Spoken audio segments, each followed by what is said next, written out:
is Tuesday night. That means another episode of Go Horns and Fight Songs. We're running a little bit late tonight, but that's going to happen after the holidays and a couple weeks of no hockey.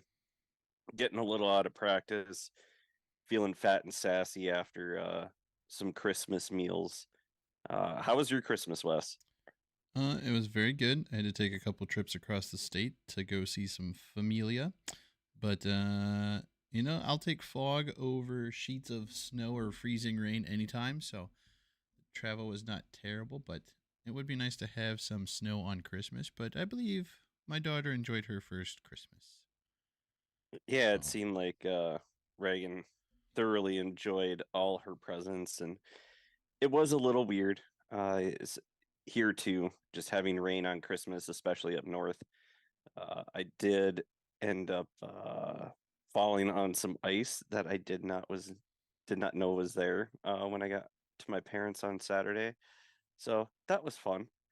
Still feeling it now. I think maybe 10 years ago I wouldn't be as sore, but now, yeah, I'm feeling it. snow can be vicious. So yeah, there were no games the last couple of weeks. I think last week we had Chris on, and it was a fun conversation with him. Very happy to have had him on as a guest. Uh, no games again this weekend. However, there has been some college hockey news in the last couple of weeks that we can delve on into. One item being one that you kind of took on the chin a little bit in the old Twitter sphere with your terrible opinions. That's fine. I have my opinions and I will stand by them. As you should. Good on you. But for those who don't know what we're talking about, the NCHC provided some extra news in the playoff picture that will be starting in 2026. So, not this year's playoffs or next year's playoffs, but the third set of playoffs out. They will be transitioning to uh, home ice for highest seeds throughout the playoffs instead of just the first round. Um, we already knew that there's one change that is coming next year, that being the ninth and eighth seed teams will travel to the one seed teams and they will play a play in game the Wednesday before the playoffs officially start to see who will play that number one seed on the number one seed's home ice. And then playoffs will run as usual after that this year and next year. Um, but yeah, so some home playoff games in the near future for, I mean, potentially, one team won't have to travel at all for the playoffs if they're the highest seeded going into each round. Um, it was kind of funny. I think it would have been Saturday before I took off for home. I was listening to there's a podcast that they have here, and it's called Beyond the Pond. And Pat Micheletti, who his brother does some national commentary and everything, he came up with a good idea. He didn't seem like he was a super fan of the home teams um, hosting. He liked the idea of it being at a neutral site, especially for the championship game. But his idea was you get the the NCHC, the Big Ten, and the CCHC, and you have So who now what now? okay. So you Uh, go through your just the like last one. I just need you to repeat the last conference that you were talking about. the CCHA, the new Okay, CCHA. because that is not what you said the first time. I just wanted to make sure Oh, that is. did I say WCHA? You said like CCHA, or Oh, you like combined the WCHA and the. the C. I don't know how you did it, but it was not what you said. You said an extra. You were like CCHC, I think is what you said. Oh, that's probably what I said. So the CCHA, um, but he said maybe even do one game on Friday night for the championship. Like they go through their whole playoff process, but then they find a venue like Little Caesars or um, the Oh, X or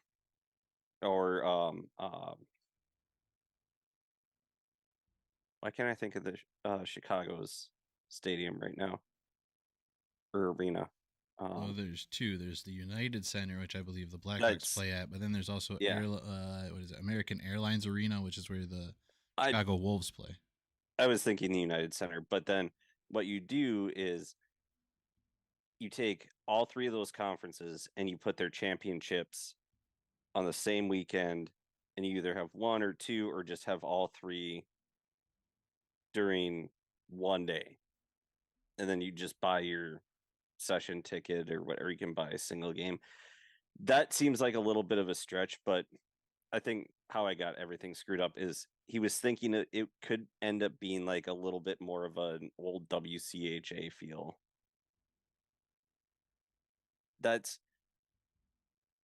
I think that's a little bit of a stretch, but at least when he was talking about it, I'm like, okay, I'm not the only one that's not as high on this idea of every single higher seed hosting, because that's just not the it works in the pros high school level. That's not the way that works. It's not the way that's worked here. I think my opinion on it is these college kids are still technically amateurs. They're not getting paid. It's not football. They're not getting paid millions of dollars to play. And even college football, their semifinals and finals are hosted at neutral sites. Um, I understand the argument for the fans and wanting to fill arenas. I think if that's the case, if you're worried about filling the arenas and having, lower attendance and it feeling empty, then go to smaller arenas. I don't know. I I just don't like having in the tournament time one team having a major advantage with their home fans. That's my kind of argument on that. And then going one weekend for one game and then another weekend for another game. So I understand some of the thinking behind the new change, and they lay it out. They want it's essentially to give the teams that have the highest probability of being in the NCAA tournament an advantage when they get there. That's kind of what the hope it looks like is to be. If you're a one seed in the NCHC, in the NCHC, and you're pretty much got a locked in spot in the NCAA tournament, they want you to be as fresh as you can be to hopefully bring the conference a sixth national title. Um, they also want their championship game to be as competitive as possible, and I mean, it is because of two NCHC teams that the national tournament is now played the way that it's played. It was a five overtime game between North Dakota and UMD that created the fiasco of what do we do when one team plays five overtimes. Now, granted, that team, I think it was Minnesota that won that game. They didn't have to Mm-hmm. play the next game because I think they were slated to play Michigan, I think. And Michigan had to pull out because of COVID I think, related yeah, illnesses. So they ended up not playing yeah. that second game.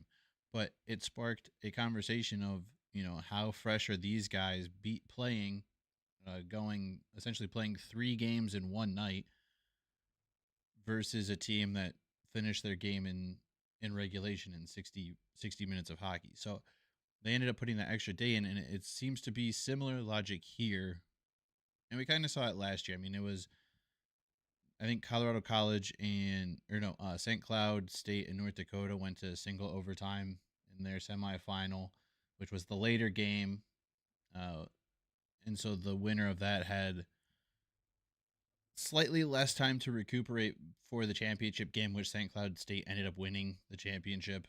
So it didn't seem to hurt them too badly, but I think that's the thinking behind it is they want all the players to be rested. They want to give whichever NCHC team it is the best possible chance to go into the tournament, both rested but also not rusty. per se. That continue playing games, keep whatever momentum you have going, and then put on a good showing when you get to the tournament. So I understand those things. I don't mind it being on home ice. I think it's a cool concept. Honestly, the idea that potentially there could be an NCHC championship game where Western Michigan wins it in front of the Lunatics would be an absolute incredible sight to see, and something that those students and even the community as a whole would like remember forever. So that's pretty sweet. Um, I think it's honestly getting tougher to find neutral sites that want to host these events. You mentioned Little Caesars Arena, but Little Caesars Arena hosts the Red Wings, the Pistons, whatever concerts or additional events they schedule throughout the year. They Mm-hmm. canceled hosting the GLI a couple years ago. That's now played at Van Andel Arena in Grand Rapids. Um, After being in Detroit since its inception in like the '60s, and it's like the fourth venue that it's been held at, but most of those were former venues of the Detroit Red Wings. So it's really the first time consecutively it'll be held outside of a Detroit ice arena.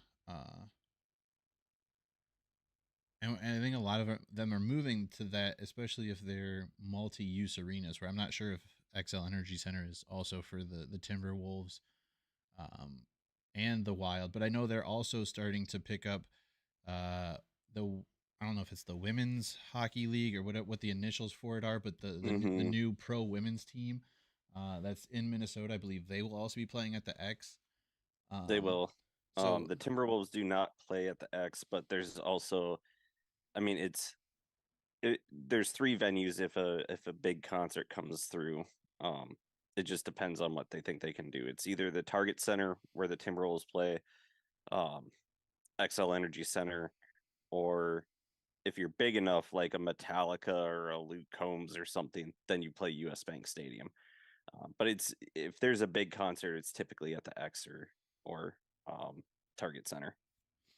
so those are kinds of things I think that play a little bit into it. I know that 2026 was the contract year to renegotiate with the XL Energy Center. I mean, as to what those negotiations were or how they went down, we probably won't know. But that was the year that they would have renewed it or not.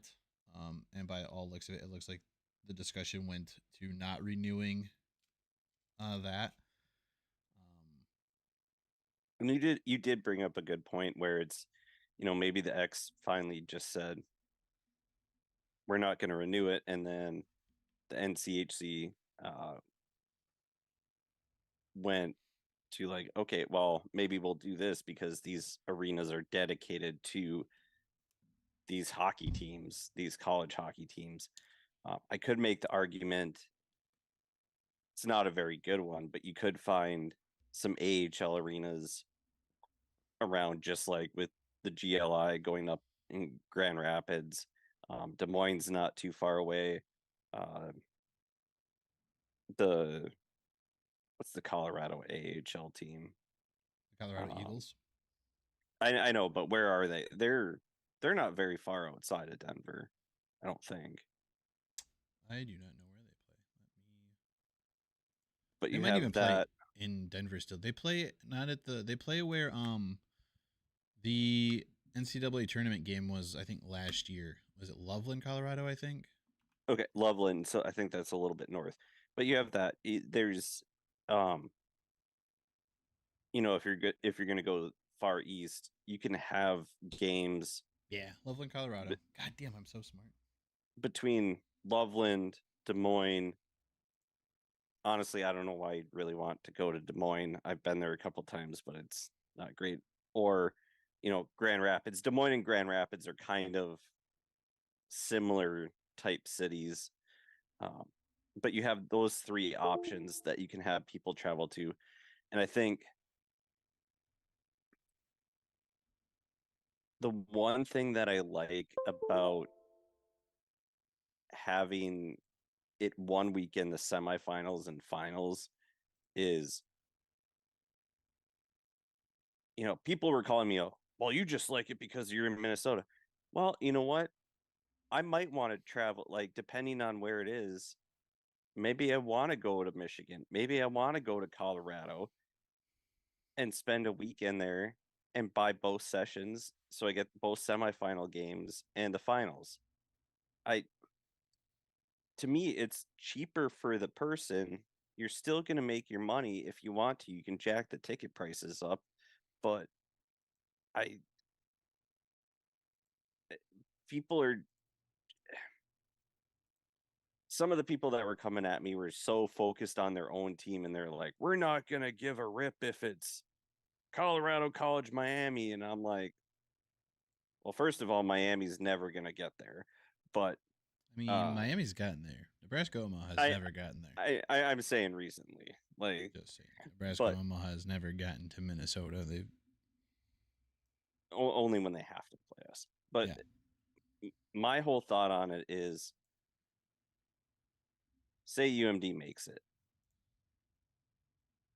I'm going to go and stay for both games. I'm there. I might as well watch both games. If UMD loses, like as far as semifinals, if UMD loses, great. I'm still watching NCHC hockey. And then, you know what? I'm there the next day. I have the ticket for that. I'm going to go watch that game.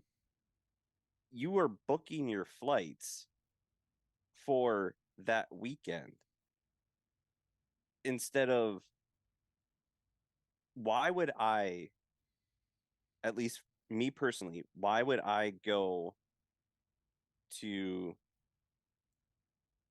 Colorado Springs to watch one game of hockey, spend hundreds of dollars personally to get there?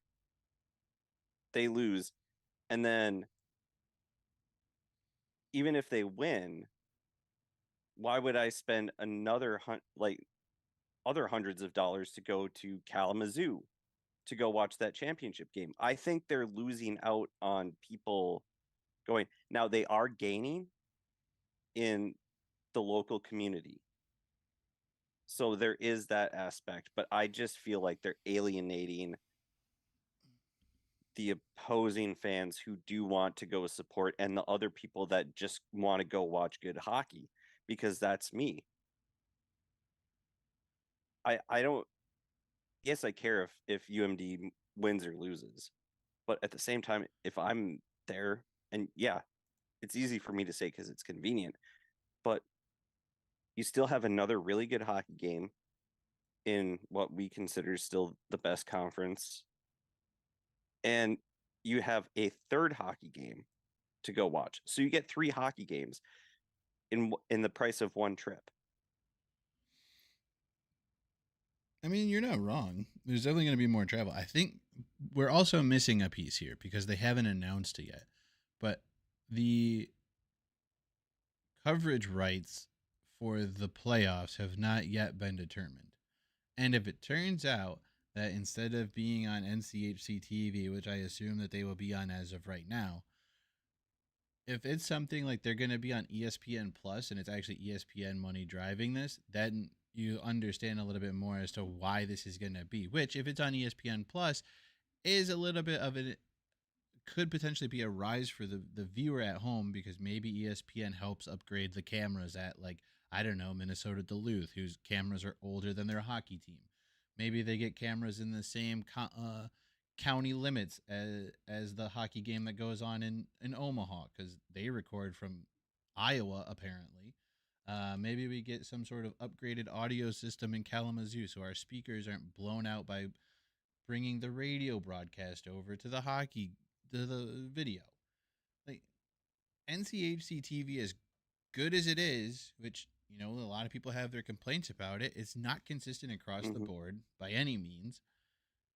And if that's something that could potentially make it more consistent and turn the NCHC product into a more viewable product, I'm all for it. The But other thing is they focus on the student athlete or the student involvement because at the end of the day, these are college sports.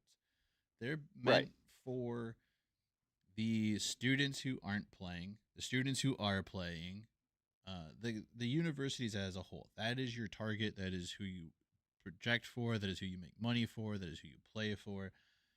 So the average fan whether they're a huge donor or not, are not necessarily who all this stuff is meant to entice and to be there. Their core audience is and always will be the student section, and giving them an opportunity to see championship hockey and save a little bit of money by staying in their apartment or staying in their dorm room and getting to watch an extra game here or there, whether they have to pay for a $20 ticket or whatever. Awesome. Make it more enjoyable for everybody, because a lot of those games, while the product on the ice is great, the atmosphere is not always what you'd expect for a championship weekend. There's teams that go and expect their teams to be in the championship round, and then they're not. So they either don't go to that final game, or they go to the final game, but they're milling around the concourse, or they're hanging out outside the arena. Maybe they just booked an earlier flight and they went home. But either They're way, they're having a not. staring contest with the toilet in the bathroom. Yeah, they're deciding it's perfectly fine to blow another $40 on beer and not pay attention to a hockey game, or just be obnoxious to people who are watching the game. So I think that was taken into account to some degree, but really I think it's making it a more enjoyable product for the people it's meant to be enjoyed by the most. Uh, and then, like I said, preparing teams for the NCAA tournament and getting more national titles to the conference. Um, and I think there was one other thing that we hadn't talked about. The thing that bothers me, like that I'm most concerned with, because you can't say that it's in-person ticket sales were not a driving force behind this, no matter how you imagine it, because even the lowest attended single game for the conference tournament was like 6 to 7 thousand people.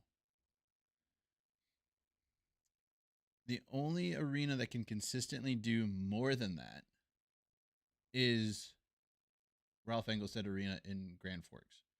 They can, Hmm. I think their limit is 10,000. Um, Western can only do 3,336 seated people. I think they get up to like maybe 4,000, maybe slightly over that with standing room only. Uh, so even a sellout crowd is not going to do as big of numbers as even, I think it's Nebraska is 5,000 people. No, I mean, Mullet Arena is 5,000 people when they come in. Maybe Baxter's 7. But either way, like the number of sellout seats is going to go down. So clearly, the in-person attendance is not what they're aiming for.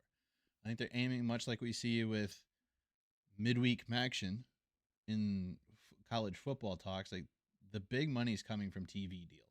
If they can sign a TV deal with an ESPN, or a CBS Sports Network to continue coverage, um, that's where they're getting their money from. It's not going to be from actually selling tickets to the tournament, whether it's on location, whether it's in Minnesota, whether it's in Colorado, like any of these places. Like that's not where it's happening.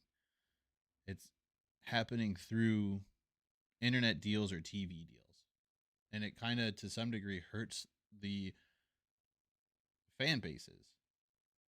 And like again, you really see it with college football and some of the games that are played with 10,000 people if you're lucky on a Tuesday night in the middle of November, because nobody wants to be outside at 7 o'clock at night when it's 35 degrees and snowing, when they could just be at home watching the game on ESPN or ESPN2 with boxing announcers calling football games, because that makes perfect sense. What about ESPN 8? I'd rather watch the Ocho than the MAC games that are on the TV to some degree. Um, my one question is, because ESPN Plus, like if it's on ESPN Plus, I'd be interested to know how they're handling the blackouts, because currently, if the Wild are playing on ESPN Plus, Well, I well, think if it's technically considered a national game, I can watch it, but if it's not considered a national game, I wouldn't be able to. So how would they handle that? Because it's a conference tournament. I would assume that it would be either it would be a ESPN Plus like exclusive. So you may not have it on in St. Cloud State. It may not be on Fox 9 in Minnesota. It may not be on whatever. I think you It's guys are. got KBGAR or something like that. Yeah, What in Duluth? if you're in North Dakota, it may not be on Midcoast Sports. Like it may only be on ESPN Plus. They're the sole coverers of the game. Uh, Maybe the championship game is on ESPN2 the following week, so you could But either watch it but on the app or on ESPN. But there may not be a local coverage. Like Western Michigan has zero local TV coverage. If you're not but watching on NCHC TV and you're not at the game, you're not physically watching the game in Kalamazoo. but my question though is okay. So say UMD hosts the semifinals. It's on ESPN Plus. Great. A lot of people can't watch CBS Sports Network, but like with YouTube TV, I can get it. I can watch it. My parents somehow have CBS Sports Network. I didn't want to pay the premium when I had cable. But ESPN Plus, I log on to Hulu, and if I was up, say at my parents in that broadcast area, is it going to black me out of that? It And that's shouldn't, because there's no local coverage. So when ESPN Plus has like a Red Wings game, the Red Wings game is also on Bally Sports Detroit. If it's on Bally Sports Detroit, I cannot watch it on ESPN Plus. okay. I That don't that have Bally that would Sports Detroit, so explain. I'm not watching that game. But Yeah, that would make that's sense. why I said in this instance, it may not be Fox 9 in St. Cloud, may lose their rights to cover that game, or they keep it, but you can't watch it on ESPN Plus. Basically, it'd be what it is now, but just with ESPN in the sense that Fox And 9 doesn't cover the the St. Cloud because well, they might. I don't know. Last few I've actually been up or I've been watching just CBS SN. yeah, God, that's a CBS Sports mouthful. Network. Yeah. Um, I've Yeah, been watching their broadcast, so I don't particularly know, but that would make sense. and those games aren't on. Uh, like I don't think the CBS Sports Network games are on NCHC TV. No, they aren't because when I first had it, I didn't not have CBS Sports Network and was very upset because I didn't want to pay the extra $70 just to get that. And then I found YouTube TV and I'm like, oh, hey, sweet. So it'd be similar to that. Like somebody would lose their rights to cover the game, but it would be somewhere else. Uh, That makes sense. and that might be where we see a trade off coming when they announce the coverage deal for the 2026 NCHC Frozen Face Off playoffs, whatever, if they change the name. As Uh, long as Dave Starman is part of the broadcast, that's all that I need. I would very much hope that he is continuing to be part of the broadcast. In other news, we do have some games kicking back up. Your Duluth Bulldogs actually are the first ones to play in what is a basically the last half of the week is all hockey. Um, so Yep. some good news, bad news coming out of Minnesota Duluth. They are getting back to games this week. They are in the Quick Trip Holiday Face Off in Milwaukee, Wisconsin. They will be taking on Northeastern on Thursday, but they will be doing so without their captain, Cole Spicer, I believe is the name, as he has been deemed academically ineligible for the second half of the season. The top line center is a huge loss considering they were already without Dominic James, who went down early in the season and had with a shoulder injury. I believe they're still without. Oh, I can't remember his name now. He's hoping to return after the break. I don't know if these were the games he was hoping to return for, or if it's more January. Um, Not Johnson. What is his name? I feel like a real schmuck. wasn't Beyondy, was it? No. No. Beyondy lost last year. It's been too long without hockey. It's been too long since we talked about him, but he is recovering from cancer. I just can't remember his name, and I feel like a jerk because of it. Oh, um, But was shooting to return in the second half of the season, so I think he's still a couple weeks out from that. Um, I'm not entirely sure about the rest of the injury situation in Duluth, but I know it's another big hit to them, a team that was kind of already struggling, and I think they were hoping to use this tournament to get off to a good start in the second half of the season. Um, Unfortunately, that will be more difficult. yeah, it's tough. They're a team that's still trying to find their footing. Um, I don't know. There's not a whole lot to say about it. Um, they were inconsistent last year. They basically were Omaha. They were consistently inconsistent. Um, they're still in or they're still consistently inconsistent this year. Um, they the only real bright spot.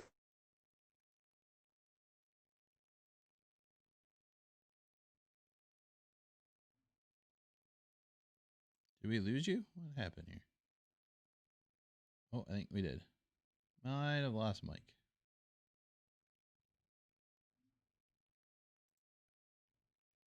Let's give him a second here. I reach out.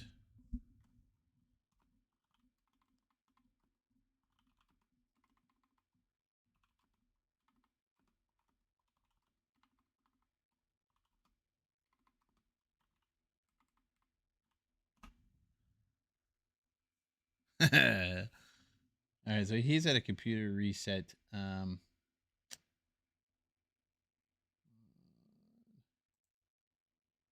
So we'll give him a minute to reconnect.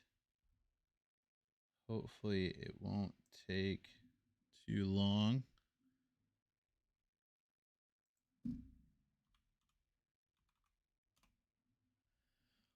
So this is fun. I'm waiting for Mike. Mentioning that Duluth is consistently inconsistent this year, which has been a struggle for them. Their goaltender play had picked up a little bit here near the second half of the first part of the season. Um, Not what we were really expecting out of the Bulldogs. So they play Thursday night in Milwaukee. They will play one of the other two teams on Friday. Yet to be determined, as it is full tournament style play. I suppose I could look up and see who the other team is. That would probably be a good idea.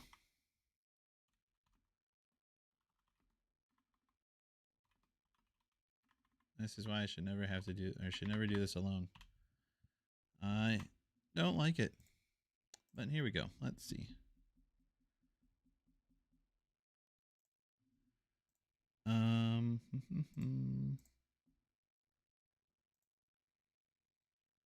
Other teams. Here we go. Let's see. Air Force and Wisconsin are the other two teams. So Duluth will play the winner of Air Force and Wisconsin on Friday, or the loser, depending on if they win or they lose. So if they lose, they'll get the loser of that early game potentially. If they're the winner, they will get the winner of that other game on Friday. Um, Next up is Friday the 29th. We'll see 3 additional games to that Duluth versus to be determined game. Those being Miami making the trip to Niagara Falls, New York to take on Niagara, believe the Purple Eagles. Yep. Da, da, da, da, da. St. Cloud also travels to Bemidji State to begin their weekend series on Friday. Minot State travels to Colorado Springs to play an exhibition game against the Colorado College Tigers. Saturday, some series continue. Miami stays in Niagara to wrap up their series. All right, so Michael is back. I've kind of There I am. I've kind of moved on, and I'm just going through the rest of the schedule. That's completely fair. Um, all I was saying was kind of the only bright spot for UMD has been Ben Steves. Goaltending has been better, but Steves has kind of been the only bright spot for us. So let's see. Where are you at now?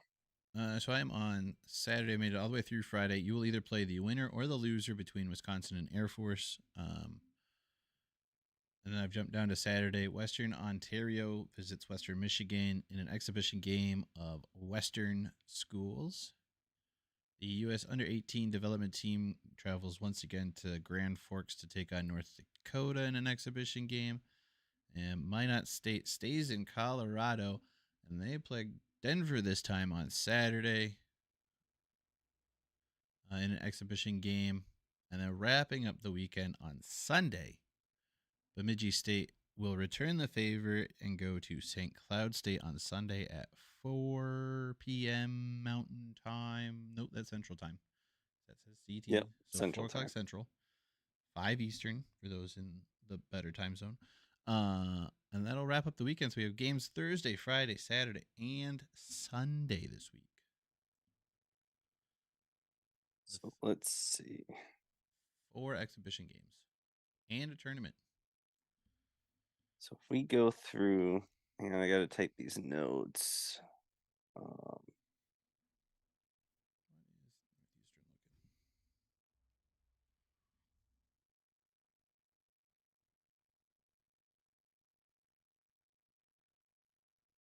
Okay, so get out of here. I'm having so many computer issues right now. I feel like I'm 50 years old. 5, 8, and 1 is Northeastern. Okay, so out of the 3 actual games, because um, we do not like to count, do not like to count the, and it's going to be a little tough with UMD, but we don't like to count the exhibition games. I think we should do our predictions for what is going to happen. I'll start off Thursday with UMD and Northeastern. These are 2 teams that are kind of struggling. I do think Northeastern is missing Levi and Net, and then they're also missing Sam, with him having gone to Western. Hmm, I don't really want to go with the homer pick, but I'm going to pick UMD to win on Thursday. I think Ben Steves is going to come out firing again. I'm going to go against you just to go against you. And because I feel like it. So I'm going to take Northeastern on Friday. And I'm going to say if Minnesota Duluth gets Air Force, they will beat Air Force. If they get Wisconsin, they will lose to Wisconsin. I agree with that. I think Wisconsin,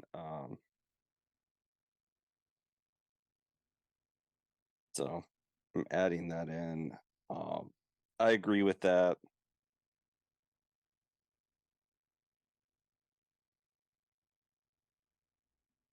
It's just a little tough, but Wisconsin, they're such a different team this year. Yeah, they're Minnesota Especially State from yeah, 2 years ago. yeah, they're Mankato, but they were a very good team this year.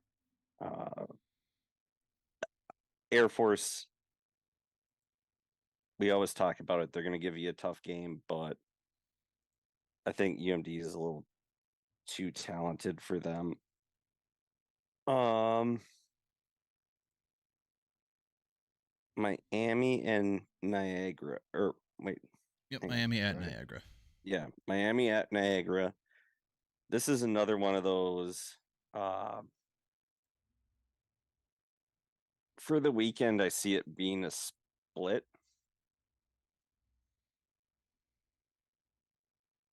I'm gonna go Niagara on Friday and Miami on Saturday.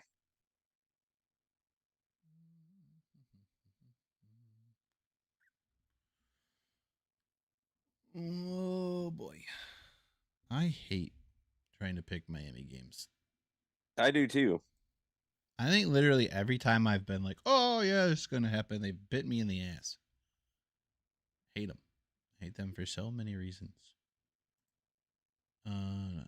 They are 5-9-2 overall. The Purple Eagles, which their mascot looks more like some kind of weird raven or condor looking thing, are 6-10-1.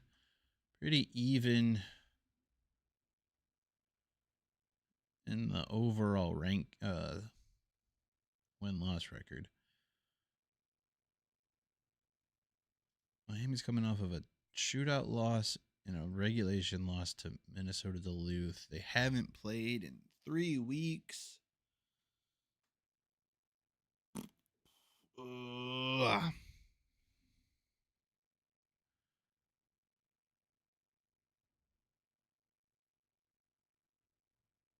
I really don't know who I want to pick. It's like a toss up day. It's like a coin flip, but it's.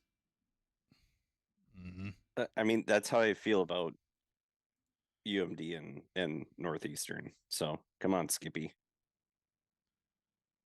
They look like they've played slightly better on Fridays. That's not saying much. I'll give Miami the win on Friday. And we'll give them the loss on Saturday. Okay, so you'll go opposite of me, and then the last one that actually matters, um, St. Cloud, home and home with Bemidji. I think St. Cloud is going to sweep the weekend. Oh, Bemidji. You're at And 8-10 so far this year. You have they do play tough, and they play tough, especially at home. Um, a loss to number 2 Minnesota, overtime loss to Wisconsin, overtime win against Army. You were swept by Duluth. You swept St. Thomas, swept Lake Superior, split with Michigan Tech, split with Minnesota State, overtime loss and a regulation loss to North Dakota, who was number 1 at the time. I mean, they're playing well in conference, much like St. Cloud State is. Their overall record 8-10, 8-10 is not terrible. especially considering the some of the non-conference opponents that they played. Yeah. St. Cloud is currently leading the NCHC. They're 9-5 overall. They were swept by Minnesota State earlier this year. Split with Alaska Fairbanks. Swept Miami. Swept Western Michigan. Swept Duluth. Uh, Regulation loss in an overtime game with Michigan, who is falling a little bit.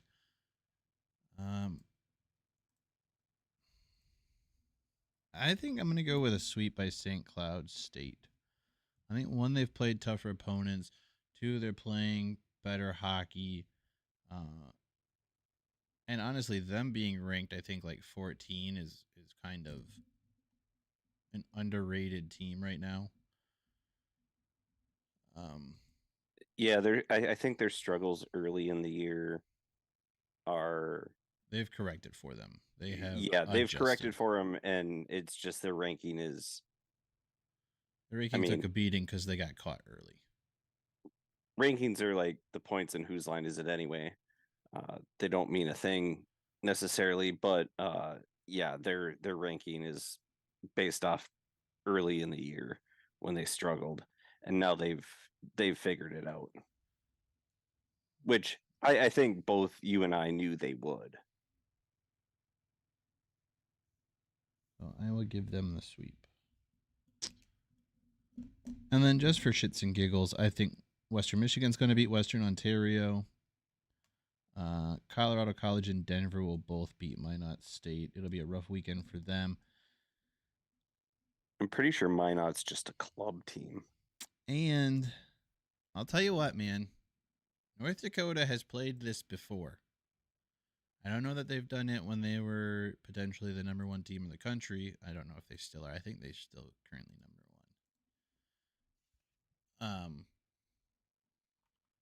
I haven't looked. But they have played this before, taking on the under 18 national development team, and a time or two, it has bitten them in the old tuchus. It's So currently, BC is number one, BU is number two, Quinnipiac is three, North Dakota four, Denver five are your top five according to the USCHO. So not the number one team in the country, but ranked highly. and I will say, I don't know if it was at the time, but I think Northeastern beat BC when they were number one. They split with them. So this is Going as back to of that, but December 11th was the yeah, I was just looking at Northeastern schedule. yeah. But yeah, I never understand the playing the U18 team really in an exhibition. I mean, yes, it's an exhibition. I think to some degree it's more of just a Scouting. scouting trip for the college team. If they're not already committed to one of the schools, who can they potentially offer, um, and potentially a chance for Team USA to be like, oh, well, the World Juniors are coming up. Who are we kind of looking at to potentially pluck from the college rankings to help us maybe possibly one day beat Team Canada? So I think it's a scouting trip on both sides, but it's always like a weird game that you have to take it seriously enough because if you don't, you're going to get beat by children, which North Dakota has had happen to them before. Actually, So is UMD. I think a couple years ago, wasn't North Dakota number one when they lost this game and we shat on them for a couple weeks? I'm pretty sure. I'm pretty sure they were number one and they lost this game. Um, Western came out and they ruled the U.S. team right off the rip this year. I think for like 9 goals, 8 goals, something like that, to start the season. But I mean, whew, again, I think you got to take it seriously, and you actually have to play the game. I mean, you don't have to go out there and murder them. They are, after all, children, and under 18. and potentially some of your future teammates if you're underclassmen. So yeah, but no, take it seriously. Play the entire game. Like, don't rest on your morals just because they're a U.S. development team. They're not in the college ranks, and then maybe it's a game where some of the underclassmen, maybe you don't play person this game and you get a look at your backup goalie. Maybe you run some lines that you don't normally run to shake the legs out of guys who don't see a lot of playing time. It could be one of those games. And you hope that they take it seriously enough to not fumble it and still play the game that you want them to play. You basically just took the words out of my mouth. I was going to say the other thing is, now paying more close attention to things as I have, I don't take it as necessarily a bad thing in one way, but if you lose, it shows that your depth is lacking a little bit. So it teaches the coaches like, hey, we got to get some other guys in here and figure out what we need to do. But it also gives the guys that maybe don't play as much that are healthy scratches or um like if UMD was going to play them, I would say don't play Steve's. Don't play, you know, don't even play or you could play Stay Skull and Thiessen a period each and then play the third string goalie a period. Take that opportunity because you never know when you're going to need that depth. And if they haven't played since the first exhibition game of the year and they've only practiced, that might not be the best thing in the world. So I think it's a good opportunity, especially these exhibition games coming out of the break, whether it's the U18 or um, Minot State or Western Ontario. Uh, you can get these guys some playing time, get them some game time. Will you stop fondling yourself? No. Um, and get them the playing time that they need. So then who knows what's going to happen in the first conference series once you get back. Some guy could go down with an injury and now all of a sudden this guy has to play. Well, now he's got some game time. He's ready to go. Might not be as talented, but at least he's kind of in game shape. Yeah, no, and I hope kind of Western does the same thing with their exhibition game. I hope we kind of see, um, oh, what is his name? Larson, Kirk Larson. Maybe get some game time. Maybe you play Cam the first period, maybe period and a half, maybe somewhere around that 10-minute mark of the second period to bring in Larson just to get a feel. But you let Cam get his legs back before the start of the second season or the second half of the season. Because I think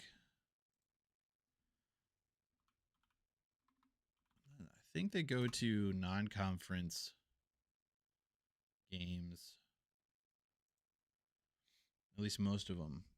It's After the basically break, like, I don't think there's a big break again after this weekend, like there was leading up to it. Like a lot of teams haven't played in 3 weeks. Come on, Mouse, what are you doing? I mean, I'd basically treat it as depending um back when there were four preseason games for football, like the second/third preseason game um for the NFL, where starters might get a quarter to a half of the game, where hockey obviously three periods, um, but you get enough to get them kind of in the rhythm of game time, but they're not just playing one series or one shift or whatever, and then the last preseason game they're not playing anything. It's just kind of that happy medium where they can knock a little of the rust off and then go play the second half of the season. I wonder if they're staying out there all week then. Yeah, no, like I mean, so teams will have a little bit of a break. The only team that's playing the following week is Colorado College. For whatever reason, they're playing the 7th and the 8th, Sunday and Monday against Minnesota, and then staying in Minnesota to play Duluth the 12th and 13th that Friday and Saturday. So they're looking to have 4 games in 6 days, 7 days, 6 days. That seems Weird and silly. So what? maybe they're just staying in Minnesota.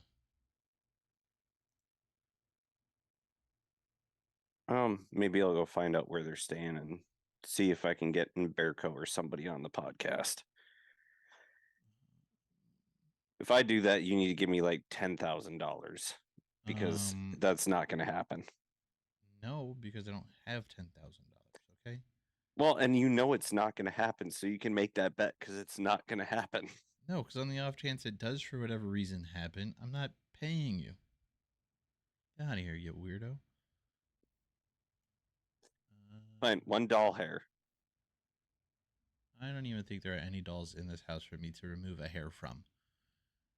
Yeah, no. Sunday, Monday, January 7th and 8th, and then January 12th and 13th against Minnesota Duluth. 4 straight road games Hmm. in the state of Minnesota for the Colorado College Tigers. But we will look at those games next week. Possibly. There is some. No, we will definitely look at those next week. The following couple weeks, there may be a guest. We are working on getting a guest for either the 9th or the 16th. That could be a very important guest for a limited portion of the show. So it will not be a full show of the guest. The guest will be on for a little bit, and then we'll talk about some other stuff because there will be games to talk about. But one of those 2 weeks, there may be a rather important guest, potentially in the world of the NCHC, definitely the highest prestige-wise guest we have had ever. Yeah. And hopefully I don't get ripped for certain things. But I So, will be respectful. so hopefully they're watching the show, but not too closely, and they know that all of our opinions expressed are our own, and that even though we may have some important questions, we will be on our best behavior. I'm always on my best behavior. Okay, we'll be on our better than best behavior. We will be on the behavior in which we are at grandma's house and grandma don't take no shit. Okay, I will say I'm on my best behavior unless we're in Nashville. Yeah, don't be on Nashville behavior. That's not what we're looking for here, okay? We're looking for grandma's house after grandpa's funeral best behavior. Why you gotta make it dark like that, dude? Because you screw around at grandma's house on that day and grandma will mess you up. So you better be on your best behavior. Okay? Looking at you, Michael. Looking at you. I'm gonna burn that hat off your head. You won't because I'm too far away and I would punch you in the nose before you got the chance to. So suck on that. That is the end of the show. That's how we're gonna end this bad boy. Other than to say there are some YouTubey type things that you could do, should do, if you want to. I won't tell you what to do. I will imply aggressively that it would be cool if you did them though. There's a like button, a subscribe button, a dislike button, a share button. All of those are clickable. Some of you very much know that Michael's personal Twitter handle is at the bottom of his picture, and mine is at the bottom of my picture. I don't say as many inflammatory things as Michael does, so do with that information as you will. There's an email account that no one sends emails to, and that's great because I prefer to not have to answer angry emails for things that somebody else may or may not have said on the show. Michael, Hey, I don't say them on the show. no, just your Twitter, and they could still email me about your Twitter comments, but they don't, so that's good. They should. There's a show Twitter handle which is scrolling across the bottom of the screen as we speak. I suppose you could also tell me your poor opinion of Michael's poorly worded things.